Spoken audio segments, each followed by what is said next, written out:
మధ్య నేను ఒక క్లిప్ చూశాను. ఆ క్లిప్లో అతను ఎంత వల్గర్గా అబ్యూజివ్ వర్డ్స్ మాట్లాడుతున్నాడో మీరు చూడండి.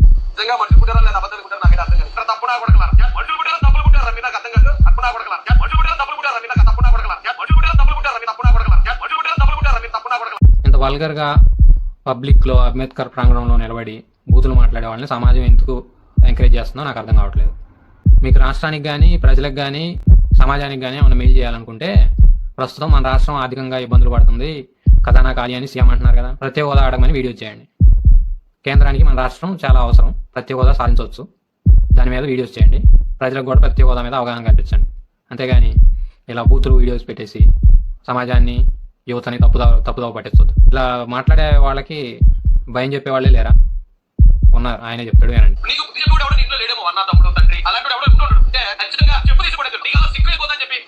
ఇంకా చూసుకోండి. ప్లీజ్ సబ్స్క్రైబ్, ప్లీజ్ సపోర్ట్ ప్రత్యేక హోదా రాష్ట్ర భవిష్యత్తు కోసం.